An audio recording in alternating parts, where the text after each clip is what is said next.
Hi everyone, Angela here. Print out the pattern at 100% letter or A4 size and check with the 1-inch square. You can find the link for this pattern and the full tutorial down in the description below.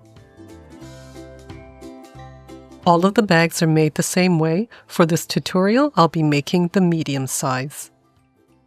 I'm putting my lining fabric right sides together, then on top of that I'll place my main fabric. You'll notice that this fabric has a directional print, so we want to make sure that we place the pattern down the right way. The edge with the 2 notches is the bottom of the bag. I'm cutting out the 4 layers together, and notice that I'm not using any of the selvage. If you're using a rotary blade, make sure not to overcut at the center V point. Cut or mark the 2 notches on the lining. If you need to, clip the main pieces and the linings together. This inner ear detail is optional. Cut 2 pieces out of contrast fabric. With the inner ears wrong side up, fold up all 3 sides 1/4 of an inch and press.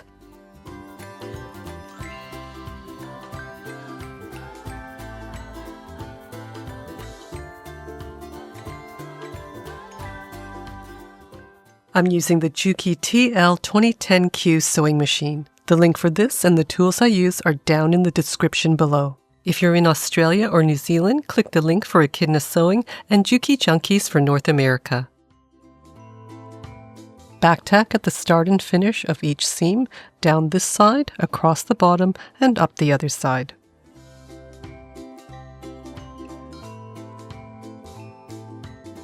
To box out the bottom, separate the fabric, open up the corners so that the edges match and the seams are in the center.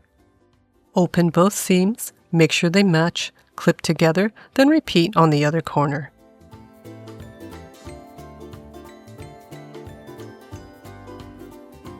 With the 1/4 inch seam allowance, stitch across both edges, backtacking at the start and finish.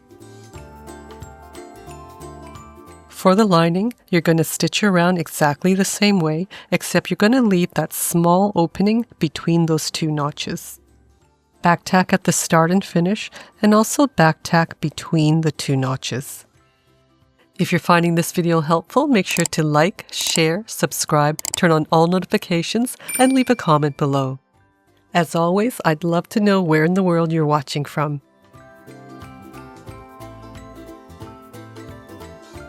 On the main fabric, open up and press the side seams flat, press the bottom seam as well, then turn right side out.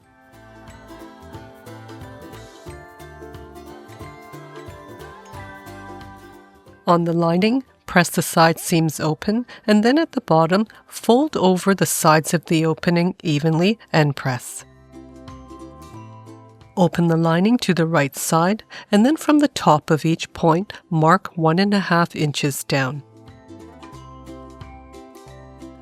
With right side up, place the top of the inner ear on that mark and pin in place. Go in and center the bottom of the ear along the seam, pin as shown, and repeat on the other side.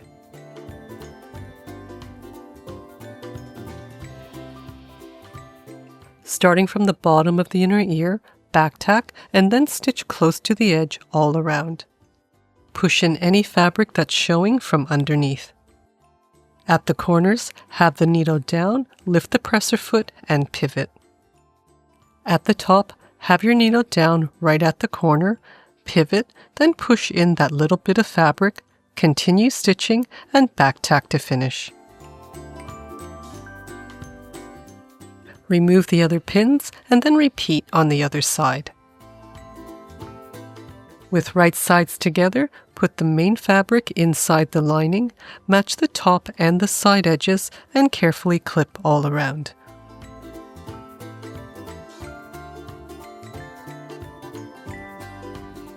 Using a 1/4 inch seam allowance again, start the stitching along the side. There's no need to backtack. At the top, continue stitching until you get to the side seam. You'll be very close to the top edge of the fabric. Have your needle down and pivot.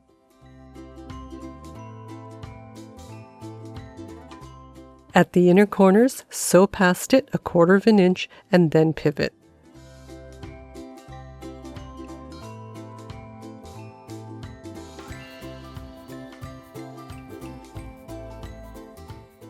When you get back to the starting point, there's no need to back tack, just overlap the stitching about an inch.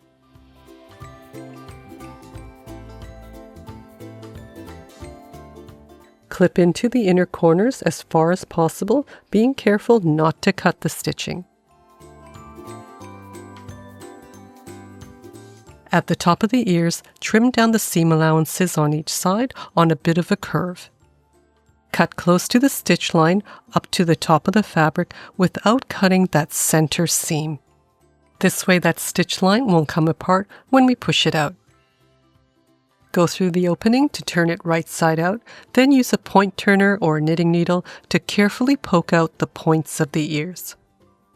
Make sure not to force it and create a hole. You can also use a pin to gently pull the fabric up to create a nice rounded point. To close the opening, match the folded edges and edge stitch together, back tacking at the start and finish.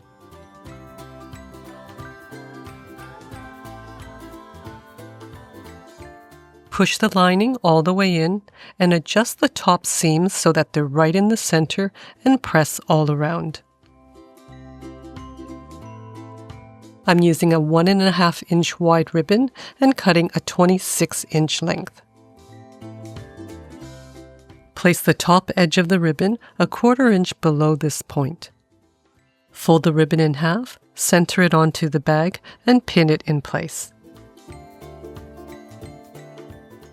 Push the front of the bag out of the way and just sew a few stitches back and forth across the top.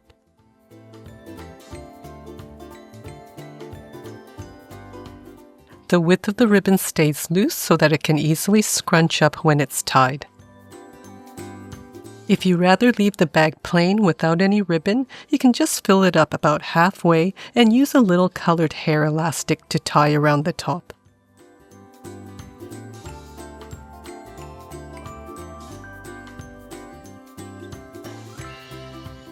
To tie a bow around the bag, pull the ribbon ends to the front with the right over the left, push the right end up the center, and pull tight.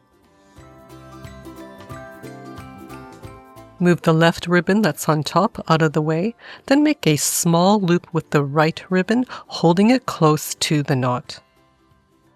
Without twisting the ribbon, loop the left ribbon around the right and then push it through the loop on the back.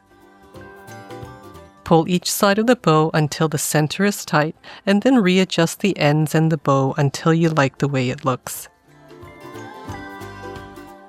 Open up the ears and trim the ends of the ribbon on an angle. The small bag will easily fit an egg and several treats and fits in the palm of your hand. The large bag can fit this chocolate bunny or a large chocolate Easter egg. But to give you a better idea of the size, you can fit a regular roll of toilet paper in there and use this as decoration or storage in your bathroom. Make sure to check out some of my other Easter projects up next. Thanks again for watching. Take care and happy sewing.